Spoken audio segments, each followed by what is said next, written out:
Hello students, आज हमें करनी है मैथ्स की वर्कशीट नंबर 59 और आज डेट है 23 नवंबर 2020। आज की हमारी वर्कशीट का टॉपिक है कन्वर्जन ऑफ सॉलिड्स। आज की वर्कशीट अगर आप हिंदी मीडियम में देखना चाहते हैं तो डिस्क्रिप्शन बॉक्स में उसका लिंक दिया गया, आप उसे देख सकते हैं वहाँ से।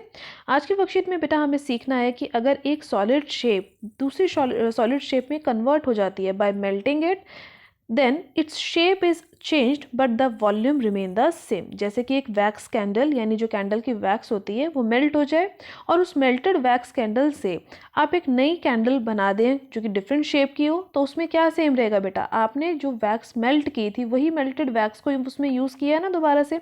इसी तरीके से अगर एक ग्लास में आपने पानी को रखा और उसी ग्लास के वाटर को आपने किसी दूसरे कंटेनर में डाल दिया, तो शेप तो चेंज हो गई कंटेनर की क्योंकि आपने कंटेनर चेंज करा, लेकिन पानी की जो वॉल्यूम है वो सेम रही। तो इसी टॉपिक पे, इसी कंसेप्ट पे हमारी आज की वर्कशीट है। तो चलो एग्जांपल नंबर 1 स्टार्ट करते हैं ताकि आपको और अच्छे से ये कंसेप्ट समझ में आ जाए। एग्जाम्पल नंबर 1 में देखिए बेटा क्या बोला गया है। A hemispherical tank full of water is emptied by a pipe at the rate of 4/7 liters per second. How much time will it take to empty the tank if it is in the 3 meter diameter and pi की value आपको 22/7 दी गई है। आपको बोला गया है एक इस तरीके का हेमिस्फेरिकल टैंक है जिसका डायमीटर है जो है वो 3 मीटर्स का गिवन है। तो सबसे पहले डायमीटर से आप रेडियस फाइंड कर लेंगे। रेडियस क्या होता है? डायमीटर का हाफ, 3/2 मीटर्स हो जाएगा। आपसे बोला गया है बेटा कि ये जो टैंक है एम्प्टीड बाय अ पाइप, इसमें एक पाइप लगा हुआ है जो कि इस टैंक को खाली कर देता है 3/4/7 लीटर्स पर सेकेंड, यानी एक सेकेंड में ये इतना पानी जो है इसमें एम्प्टी कर देता है। अब आपको बताना है इस पूरे how much time will it take to empty half the tank, यानी इस टैंक को आधा खाली करना हो तो कितना टाइम लग जाएगा। एक सेकेंड में, पर सेकेंड में जो पानी निकल जाता है टैंक में से वो इतना निकलता है। तो जब ये टैंक आधा हो जाएगा तब कितना टाइम लगेगा आपको ये बताना। तो कितना टाइम लगेगा, जो भी कुछ होगा उसके लिए आपको इसकी सबसे पहले वॉल्यूम पता होनी चाहिए, तभी तो आप ये बता पाएंगे कि आधा कितनी देर में होगा, जब आपको पूरे का पता हो। तो इसीलिए बेटा यहाँ पर हम वॉल्यूम निकाल रहे हैं क्योंकि ये हेमिस्फेयर है। फॉर्मूला आपको याद हो गया, 2/3 पाई आर क्यूब फॉर्मूला होता है। पाई की वैल्यू पुट कर दीजिए 22/7, आर की जगह पे हमने पुट किया है 3/2। कैलकुलेशन में सॉल्व कीजिए आप इसको, इजीली आप सॉल्व कर पाएंगे और आपका आंसर आएगा volume of the tank 99/14 metre cube. अब आप ध्यान से देखिए बेटा, यहाँ पर जो लीटर्स में यूनिट दे रखी थी ये हमारी वॉल्यूम ही तो थी, यानी एक सेकेंड में ये जो पाइप है इसकी कितनी वॉल्यूम को एम्प्टी कर देता है? 3/4/7 को।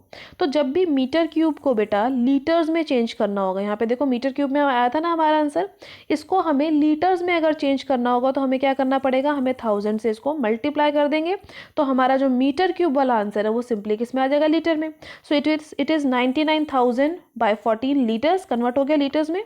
अब आपसे बोला गया था volume of the tank emptied, कितना एम्प्टी करना था टैंक को? एम्प्टी करना था हाफ ऑफ द टैंक, और ये कंप्लीट वॉल्यूम आई हमारी, यानी ये पूरे टैंक की वॉल्यूम आई। इसी को अगर मैं 1/2 से मल्टीप्लाई कर दूंगी तो मेरी कौन सी वॉल्यूम आ जाएगी जो मुझे एम्प्टी करवानी है अकॉर्डिंग टू माई क्वेश्चन।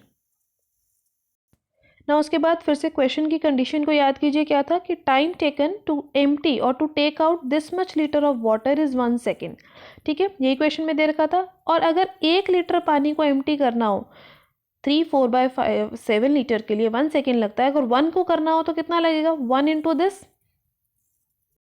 अब देखिए बेटा ये टर्म कैसे आई, 3/4/7 को आपको सॉल्व करना आता है। मिक्स फ्रैक्शन को कैसे सॉल्व करते हैं? इन दोनों को मल्टीप्लाई कराते हैं, जो आंसर आता है ऊपर से ऐड करवाते हैं। So this will be what? This will be 25/7। अब 25/7 litres of water can be emptied in 1 second. तो 1 लीटर कितने में होगा? जब भी हम यूनिटरी मेथड अप्लाई करते हैं तो क्या कहते हैं, इस 1 के नीचे इसको लिख देते हैं, यानी 1/25/7 इस तरीके से लिखेंगे। अब ध्यान से देखो ये 7 नीचे चला गया तो ये 7 कहाँ आ जाएगा? ऊपर आ जाएगा। तो इसको मैं कैसे लिखूंगी? इसको मैं इस तरीके से लिखूंगी 1 इंटू 7 और 25 आ जाएगा नीचे। देखो इसको ध्यान से, ये नीचे था ना, यहाँ ये 1 के पास चला जाएगा ऊपर, तो इसी तरीके से लिखा जाएगा जैसे यहाँ पे क्वेश्चन में लिखा हुआ हमें दिया गया है। Now next is time taken to empty this much litre, जितना कि हाफ लीटर हमें चाहिए था, हाफ ऑफ द टैंक हमें जो चाहिए था, दैट इज 99,000/28 लीटर। ये हाफ ऑफ द टैंक था ना जो हमें एम्प्टी करवाना था। तो अब इतने लीटर में कितना लगेगा? जो हमारी ये वैल्यू आई थी इसी वैल्यू को सिंपली हम मल्टीप्लाई कर देंगे हमारी 90,000/28 से। व्हेन यू कैलकुलेट आपका आंसर आ जाएगा 990 सेकेंड्स सेकेंड को मीटर में कन्वर्ट, मिनट में कन्वर्ट करवाने के लिए क्या करना पड़ता है, 60 से divide. So your final answer will be 16.5 minutes. Now we will start example number 2. Example number 2 में देखिए बेटा क्या बोला हुआ है. A copper rod of diameter 1 centimetre and length 8 centimetre is drawn into a wire of length 18 metres of uniform thickness. Find the thickness of the wire. अब ध्यान से बेटा समझिए, आपसे बोला गया है कि एक कॉपर की रॉड है इस तरीके की, जिसका डायमीटर 1 सेंटीमीटर है, देखिए दे रखा है, और जो इसकी हाइट है या टोटल लेंथ है वो 8 मीटर्स की है. इस कॉपर की रॉड को एक वायर में कन्वर्ट किया गया है. आपने पढ़ा है ना साइंस में कि वायर्स में कन्वर्ट किया जा सकता है, कॉपर की जो कॉपर मेटल है उसको शीट्स में भी कन्वर्ट किया जा सकता है. तो यहाँ पर इस रॉड को एक वायर में कन्वर्ट किया गया. तो ऑब्वियसली बेटा रॉड थिक है और वायर जो है वो थिन होगी, पतली होगी और लंबी होगी. तो वायर की जो लेंथ है टोटल वो 18 मीटर्स की दे रखी है. देख पा रहे हैं ना आप डायग्राम में, दिस इज 18 मीटर्स जो कि इस वायर की लेंथ है. यूनिफॉर्म थिकनेस का मतलब वायर कहीं से मोटी कहीं से पतली नहीं है. जैसे एग्जैक्ट उसकी थिकनेस स्टार्टिंग में वैसे ही थिकनेस उसकी थ्रू आउट है. आपको इसकी थिकनेस ही फाइंड करनी है. Now what is meant by this thickness. Thickness का मतलब है यहाँ पर आपको इसका डायमीटर फाइंड करके बताना है. रेडियस फाइंड करेंगे और रेडियस से फिर हम डायमीटर निकालेंगे. अब ध्यान से बेटा एक चीज़ और समझिए, जब आपको बोला गया है ये कॉपर रॉड को वायर में कन्वर्ट कर दिया गया, तो जितनी ये कॉपर रॉड में कॉपर प्रेजेंट था, जितना मटेरियल यहाँ पे कॉपर रॉड में प्रेजेंट था, उसी को स्ट्रेच करा गया और उसको वायर में कन्वर्ट किया गया.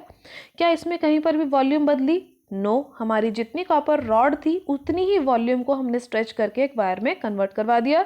सो that is why volume of this rod will be equal to volume of the wire.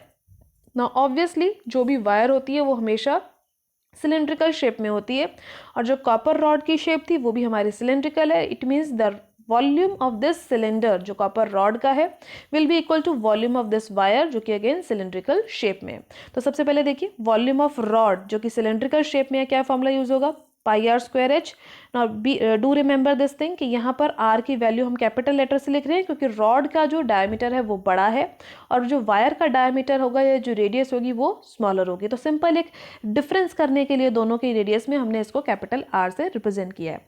1 centimetre देखिए यहाँ पर डायमीटर दे रखा था, तो इसका रेडियस क्या हो जाएगा 1/2.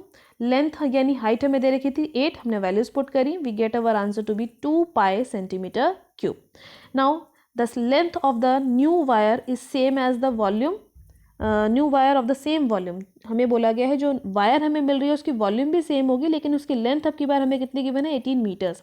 अब ध्यान से देखिए जो सारी डायमेंशंस थी क्वेश्चन में सेंटीमीटर में थी, लेकिन जो वायर के लिए डायमेंशन दे रखी थी दैट वाज इन मीटर. तो हमें इसे कन्वर्ट करवाना होगा सेंटीमीटर में बाय मल्टीप्लाइंग इट 100. 18 मीटर को 100 से मल्टीप्लाई करा तो 1800 सेंटीमीटर हमारे पास आ गया. इसका मतलब है अब हमें जो वॉल्यूम निकालनी है वायर की वहाँ पर हमें वैल्यू पुट करवानी है एच की जगह पर 1800. नाउ सिंपल सा क्वेश्चन था बेटा वॉल्यूम ऑफ वायर और वॉल्यूम ऑफ रॉड को इक्वेट करने वाला. तो इस क्वेश्चन में हम डायरेक्ट भी कर सकते थे, हमने अलग अलग वॉल्यूम्स दोनों की निकाली है, हम दोनों की वॉल्यूम्स को डायरेक्टली इक्वेट भी कर सकते थे. देखिए यहाँ पे जो वायर की वॉल्यूम है that is pi are square, मैं कैपिटल आर और कैपिटल एच लिख रही हूँ. सिमिलरली रॉड के लिए रॉड के लिए हमें कैपिटल लेटर्स को यूज़ करना है और वायर के लिए हमें स्मॉल लेटर्स को यूज़ करना है, क्योंकि वायर की जो डायमेंशन है जो रेडियस है वो स्मॉलर अल्फ़ाबेट से यहाँ रिप्रेजेंट करी गई है. तो पाई आर स्क्वायर एच, और इसके लिए मैं कैपिटल आर और कैपिटल एच की वैल्यू ले रही हूँ. ध्यान से देखिए पाई से पाई तो डायरेक्टली कैंसिल हो जाएगा अगर आप डायरेक्ट वैल्यू पुट करेंगे. तो आर की वैल्यूज़ में आपने वैल्यू पुट करनी है जैसे कि ऊपर हो ही रखी थी. यहाँ पर ये आर स्क्वायर हमें फाइंड करवाना है, एच की वैल्यू हमें 1800 गिवन है, और जो ऊपर वाला आर था वो था 1/2 का होल स्क्वायर, और हाइट की वैल्यू हमारे पास गिवन थी 8. तो इस तरीके से आप डायरेक्ट यहाँ पर भी वैल्यूज़ को पुट कर सकते हैं. अगर आप ऊपर वाले तरीके से करते हैं तो भी बिल्कुल करेक्ट वे है आपका. इसके बाद आप सॉल्व कर लेंगे बेटा. आर स्क्वायर आपको फाइंड करवाना है, आर स्क्वायर वेरिएबल को यहीं रहने देंगे, बाकी सब वेरिएबल्स को आप दूसरी साइड पे मूव करवा देंगे. So your radius will come out to be 1/30 centimetre in this question. Radius के साथ जब आपका रेडियस आ जाएगा तो आपको डायमीटर फाइंड करवाना है. डायमीटर के लिए रेडियस को 2 से मल्टीप्लाई कर दीजिए तो आपका आंसर आ जाएगा अप्रॉक्सीमेटली 0.67 मिलीमीटर्स में फाइंड किया गया. आप सेंटीमीटर में भी इसको फाइंड करके लिख सकते थे. Now we will start example number 3. Third example देखिए बेटा क्या बोला गया है. A cone of height 24 centimetre and radius of the base is 6 centimetre is made up of moulding clay. A child reshape it in the form of a sphere, find the radius of the sphere. आपसे बोला गया है एक कोन है जिसकी height दे रखी है आपको 24 सेंटीमीटर, डायग्राम में देखिए, और रेडियस आपको दे रखी है इस कोन की 6 सेंटीमीटर। ये कोन जो है एक मोल्डिंग क्ले, जो बच्चे क्ले से खेलते हैं ना छोटे बच्चे, वो वाली क्ले से बना हुआ है। एक चाइल्ड ने क्या किया, इस शेप को, जो कोन की शेप थी, उसको रीमोल्ड कर दिया, मतलब उस क्ले की शेप को अब की बार उसने मोल्ड करके हाथों में, और उसने उसको स्फेयर में बदल दिया। आपसे बोला गया अगर उसने उसको स्फेयर में बदल दिया तो इसकी रेडियस निकाल के बताओ स्फेयर की। तो ध्यान से देखो, जितनी क्ले उसकी कोन बनाने में यूज़ हुई थी बच्चे की, उतनी ही क्ले से उसने स्फेयर बना दिया। कहीं पर ये नहीं लिखा कि उसने वेस्ट कर दी। सो इट मीन्स दोनों का क्या सेम रहेगा, वॉल्यूम सेम रहेगा। It means volume of cone will be same as volume of sphere.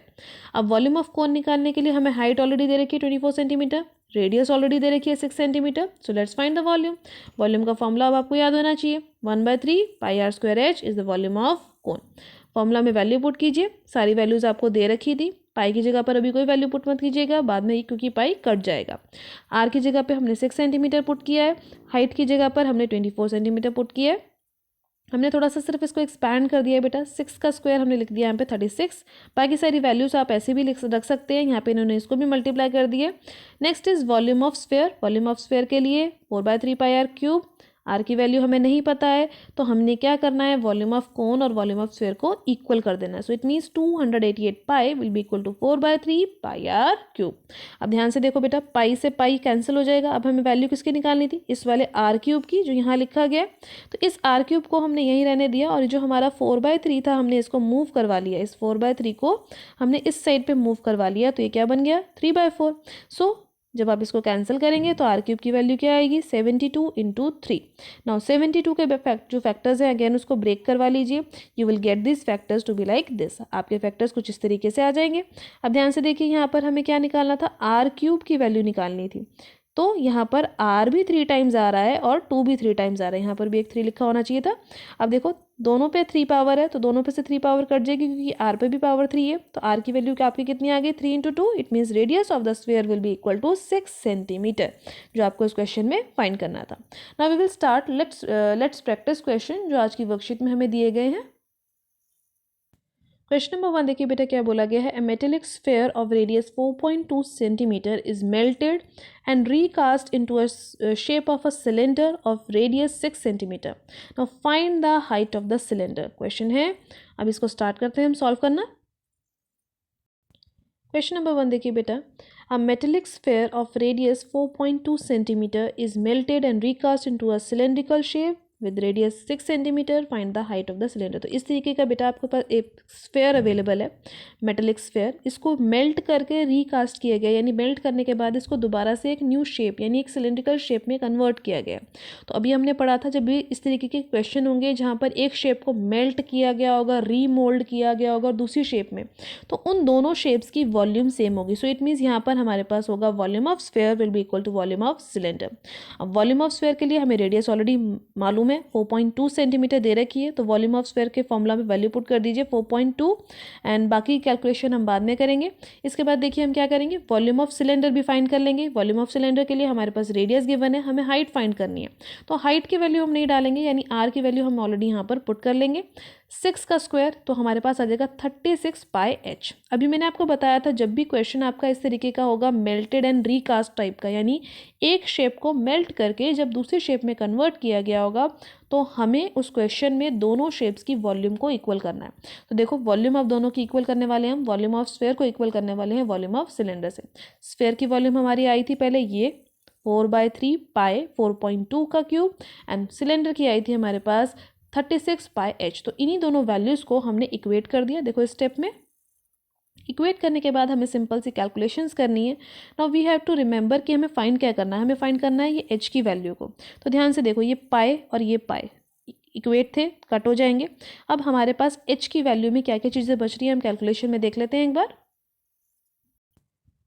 इसके बाद बेटा ध्यान से देखिए, हम h की वैल्यू फाइंड करने वाले हैं। h की वैल्यू फाइंड करने के लिए हमने इसको थोड़ा सा रीअरेंज कर लिया है। 4/3 × पाई × 4.3 का 2 का क्यूब मल्टीप्लाई 1/36 पाई यहाँ लिखा हुआ है। कैसे आया देखिए एक्सप्रेशन हमारा, h की वैल्यू हमने फाइंड करनी थी, 4/3 एज इट इज़ रहा, इंटू 4.2 का क्यूब भी एज इट इज़ रहा, पाई मैंने ऑलरेडी पहले ही काट दिया है बेटा यहाँ पे, और 36 जो था यहाँ पर लिखा हुआ था, तो 36 कहाँ आ जाएगा नेक्स्ट स्टेप पे, दूसरी साइड पे अगर मैं लेके जा रही हूँ तो 1 के नीचे आ जाएगा ना, क्योंकि ये यहाँ पर ऊपर लिखा हुआ था। अब ध्यान से देखो 4/3 और ये सारी टर्म्स आ गई हैं हमारे पास। 4 और 36 एक ही टेबल में आते हैं या नहीं? 4 1 ज़ा 4 एंड 4 9 ज़ा 36। ईजी कैलकुलेशन है बिल्कुल। 4.2 मल्टीप्लाई 4.2 मल्टीप्लाई 4.2, और नीचे देखो क्या टर्म्स है हमारे पास, 3 × 9 इज इक्वल टू एच। ये सारी टर्म्स हमारे पास अवेलेबल हैं। अब ध्यान से देखो बेटा 4.2 4.2 4.2 ये तीनों नंबर्स थे हमारे पास। अब इन तीनों नंबर्स को हम 3 से या 9 से कट कर सकते हैं या नहीं कट कर सकते हैं। 3 से जब हम इसको कट करेंगे, देखो यहाँ पर 3 1 ज़ा 3, इसको कट करोगे तो कितना आ जाएगा 1.4।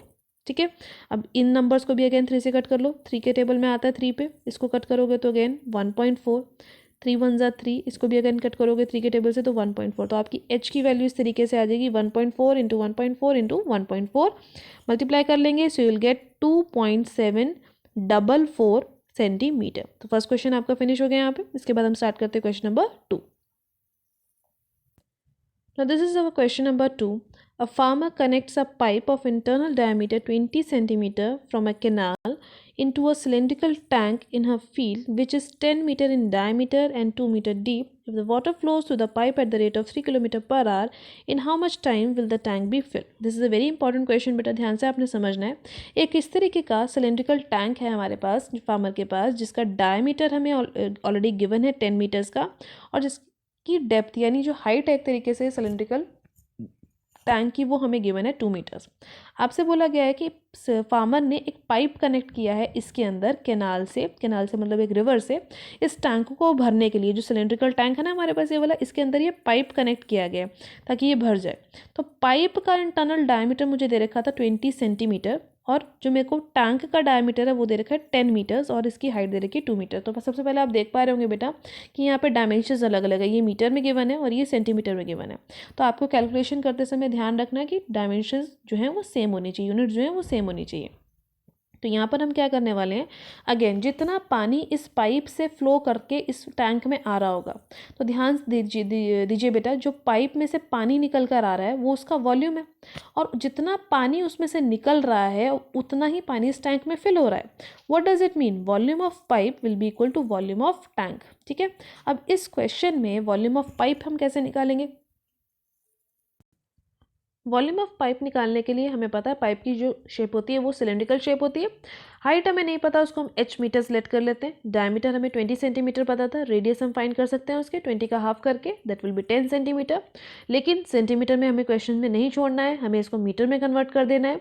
तो 100 को से आप डिवाइड करवा देंगे इसको, तो आपके पास आ जाएगा 1/10 मीटर्स, जो आपकी रेडियस आ जाएगी। Now what will be the volume of pipe? Volume of pipe will be same as the volume of cylinder, जो हमारी होती है πr²h। h की वैल्यू हमारे पास यहाँ पे नहीं है, तो हम सिर्फ r की वैल्यू को यहाँ पुट कर देते हैं 1/10। 1/10 का स्क्वायर कर देंगे बेटा तो आ जाएगा 1/100। तो यानी आपके पास वॉल्यूम ऑफ पाइप आ जाएगी π/h, pi into H over 100। अब बेटा हम पाइप की वॉल्यूम ऑलरेडी निकाल चुके हैं, अब हमारी जो वॉल्यूम रह रही है वो निकलने के लिए रह रही है टैंक की। तो टैंक की वॉल्यूम निकाल लेते हैं। टैंक के लिए हमें डायमीटर दे रखा था 10 मीटर्स, तो रेडियस हमने फाइंड कर लिया उसका हाफ करके। हाइट हमें दे रखी थी 2 मीटर्स की। नाउ अगेन टैंक की जो शेप थी वो सिलेंड्रिकल शेप थी, तो सिलेंडर का वॉल्यूम होता है πr²h। वैल्यूज पुट कर दी हमने, r की जगह पे वी पुट 5, h की जगह पे वी हैव पुट 2। कैलकुलेशन करेंगे तो हमारा आंसर आ रहा है 50 पाई। ना ऑलरेडी हमने पढ़ा था कि जितना पानी पाइप में से फ्लो करेगा उतनी ही टैंक की वॉल्यूम होगी। It means volume of pipe will be equal to volume of tank. Volume of pipe अभी आपने फाइंड करी थी π/h, pi into h over 100, और अभी टैंक की वॉल्यूम आपने फाइंड करी है 50 पाई। तो यहाँ से आपको वैल्यू किसकी फाइंड करानी है? आपको वैल्यू फाइंड करवानी है इस h की। h को कैलकुलेट करवाना है, तो ध्यान से देखो पाई से तो पाई ऐसे ही कैंसिल हो गया, तो हमारे पास क्या बचा? h/100 is equal to 50। अब ध्यान से देखो बेटा, ये 100 कहाँ चला जाएगा? इस 50 के पास। तो h की वैल्यू कितनी हो जाएगी? Simply 5000 metres. तो देखो यहाँ लिखा है ना 5000 मीटर्स।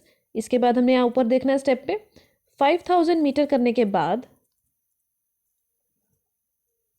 हमारे h की जो वैल्यू है वो मीटर में आ रही है और 5000 मीटर का मतलब it will be 5 kilometres. Now question में बेटा एक लैंग्वेज लिखी थी, एक स्टेटमेंट लिखी हुई थी कि water flows in the pipe at the rate of 3 kilometre per hour, यानी 1 घंटे में उस पाइप में से 3 किलोमीटर पानी जो है निकल कर आ जाता है।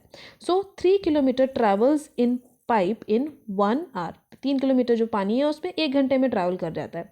तो 1 किलोमीटर जो ट्रैवल होगी पानी की वो कितने टाइम में होगी, 1 हो गया, तो यानी ये क्या हो जाएगा 1/3, जो नंबर यहाँ लिखा होता है हम उन दोनों को डिवाइड कर देते हैं, 1/3 हो गया। लेकिन टोटल हाइट हमारी कितनी है टैंक की, 5 किलोमीटर, यानी पानी को 5 किलोमीटर ट्रैवल करना पड़ेगा पाइप के थ्रू, तो यानी उसमें कितना टाइम लगेगा। तो जो 1/3 आया था उसी को मैंने, जो मेरा 1/3 आंसर आया था उसी को मैंने 5 से इंटू करा दिया, तो इट इज़ 5/3 आवर। अब आवर को मिनट में चेंज कराने के लिए क्या करते हैं, 60 से मल्टीप्लाई, सो 3 1 ज़ा 3 एंड दिस विल बी 20। तो हमारे 100 मिनट्स लगेंगे to the tank to be filled with this pipe. यानी अगर इस तरीके का पाइप हम यूज़ करें जितना कि जैसे कि इस क्वेश्चन में बोला गया था, तो 100 मिनट में हमारा जो पूरा टैंक है वो फिल हो जाएगा। तो बेटा आज की वर्कशीट में आपने एक न्यू कंसेप्ट सीखा, इसकी प्रैक्टिस कीजिए, सारे एग्जाम्पल्स की, क्वेश्चंस की, एनसीईआरटी में इससे रिलेटेड जो भी और क्वेश्चन उनकी प्रैक्टिस जरूर कीजिएगा। आज की वर्कशीट की वीडियो अच्छी लगी हो तो लाइक और शेयर करना मत भूलिएगा। चैनल पर पहली बार आए हैं, चैनल को सब्सक्राइब कर लीजिए ताकि आपको अगले आने वाली वीडियो की नोटिफिकेशन टाइम से मिल सके। Thank you for watching students.